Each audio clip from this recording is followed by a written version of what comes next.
హరే కృష్ణ. శ్రీల ప్రభుపాదికి జై. శ్రీమద్ భగవద్గీత 6వ అధ్యాయం ధ్యాన యోగము. 1వ శ్లోకం అనువాదము. శ్రీ భగవానుడు పలికారు, తన కర్మఫలాల పట్ల ఆసక్తిని లేనివాడు, తన విధి ప్రకారం కర్మలు చేసేవాడు అయిన వ్యక్తి సన్యాసాశ్రమంలో ఉన్నట్టివాడు. అతడే నిజమైన యోగి గాని అగ్ని రగిలించనివాడు, ఏ కార్యం చెయ్యనివాడు కాదు. ఓ పాండుకుమారా, ఏది సన్యాసమని పిలువబడుతుందో అది యోగముతో తనను భగవంతునితో జోడించడం సమానమని నీవు తప్పక తెలుసుకోవలసింది. ఎందుకంటే ఇంద్రియ భోగ వాంఛను విడిచిపెట్టనిదే మనిషి యోగి కాజాలడు. అష్టాంగ యోగ పద్ధతిలోని ఆరంభ స్థితిలో ఉన్నవానికి కర్మ సాధనముగా చెప్పబడింది. అదివరకే యోగంలో ఉన్నతుడైన వానికి సమస్త భౌతిక కర్మల విరమణ సాధనముగా చెప్పబడింది. సమస్త భౌతిక కోరికలను విడిచిపెట్టి ఇంద్రియ భోగానికే పనిచేయడము కానీ, కామ్యకర్మల్లో నెలకొనడం కానీ చెయ్యినప్పుడు మనిషి యోగంలో ఉన్నతుడైన వానిగా చెప్పబడతారు. మనిషి తన మనసు సహాయంతో తనను తాను తప్పక ఉద్ధరించుకోవాలే గాని పతనం కలిగించుకోకూడదు. మనసు బద్ధజీవునికి మిత్రుడు, అలాగే శత్రువు కూడా అయ్యున్నది. మనసును జయించిన వానికి మనసే మిత్రుడిలో ఉత్తముడు.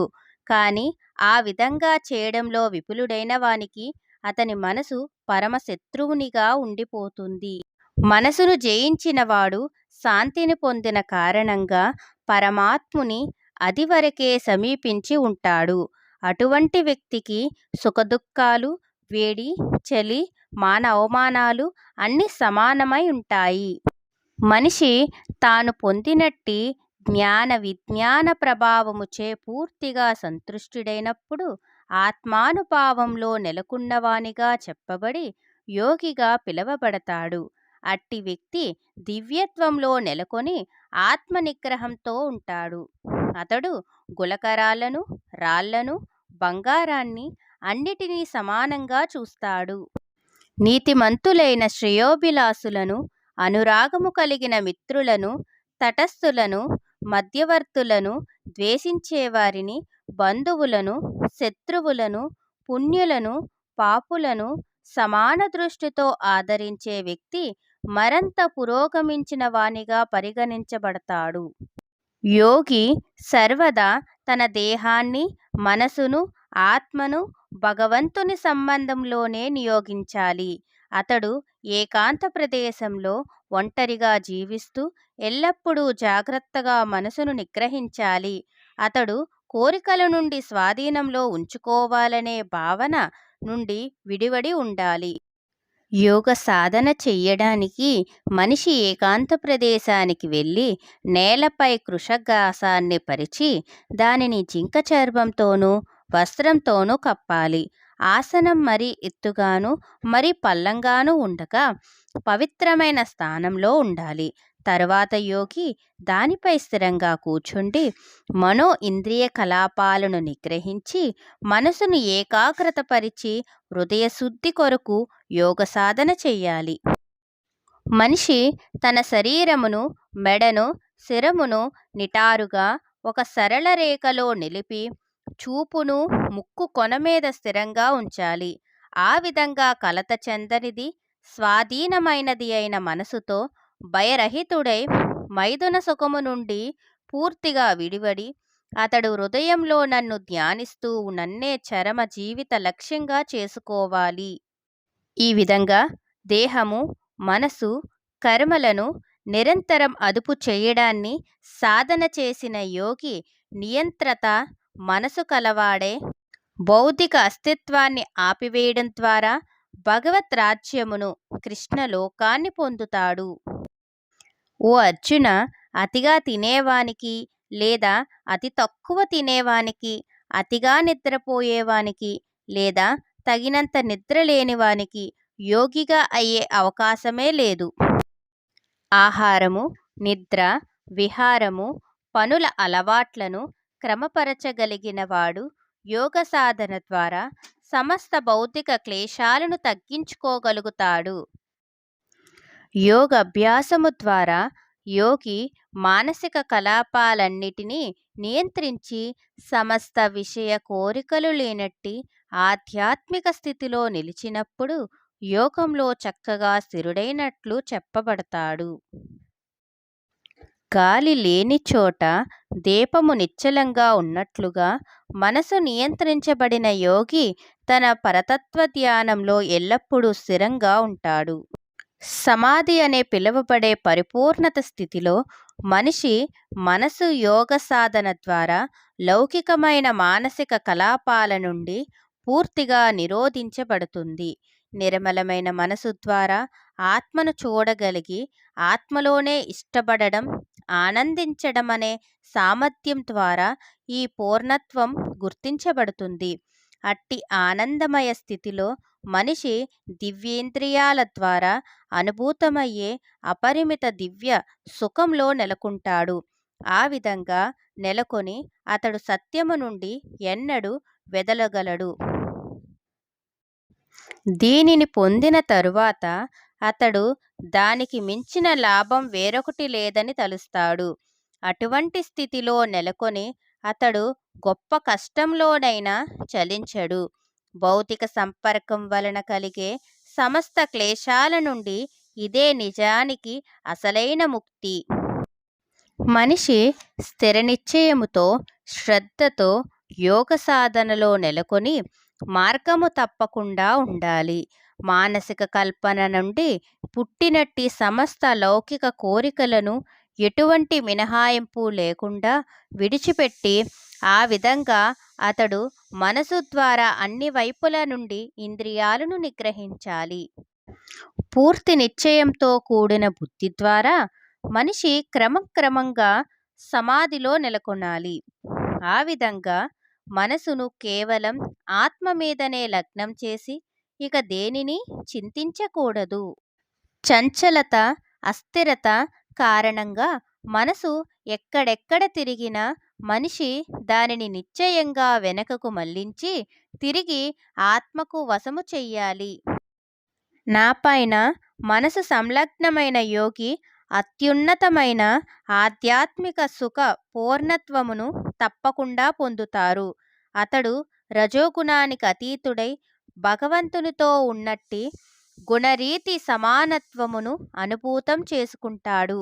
ఆ విధంగా అతడు గత జన్మ ఫలాలు అన్నిటి నుండి ముక్తుడవుతాడు.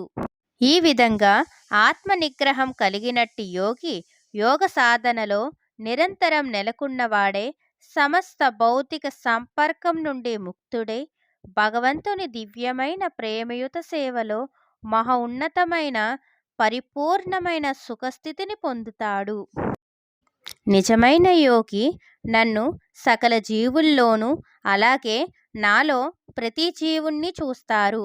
ఆత్మదర్శి అయిన వాడు దేవదేవుడునైన నన్ను నిజానికి సర్వత్రా దర్శిస్తాడు. నన్ను సర్వత్రా చూసేవానికి, నాలో సమస్తము చూసేవానికి నేనెన్నడూ కనబడకపోను. అలాగే నన్ను అతడెన్నడూ కనబడకపోడు. నేను పరమాత్మ ఒక్కటేనని తెలిసినవాడే పరమాత్ముని ఆరాధనయుత సేవలో నెలకొనే అట్టి యోగి అన్ని పరిస్థితుల్లో సర్వదా నాలోనే ఉంటాడు. ఓ అర్జున, ఎవడు తనతో పోల్చుకొని సకల జీవులను వాటి సుఖదుఖాలు రెండిటిలోనూ సమానంగా చూస్తాడో అతడే ఉత్తమ యోగి. అర్జునుడు పలికారు, ఓ మధుసూదన, మనసు చంచలం, అస్థిరం కనుక నీవు సంగ్రహముగా చెప్పిన యోగ పద్ధతి నాకు అసాధ్యమైనదిగా, సహింపరానిదిగా కనిపిస్తున్నది. కృష్ణ, మనసు చంచలం, కల్లోహితం, మొండిపట్టు కలది, బలవంతరమైనది కనుక దానిని లొంగదీసుకోవడం గాలిని అణచడం కంటే ఎక్కువ కఠినమని నేను భావిస్తున్నాను.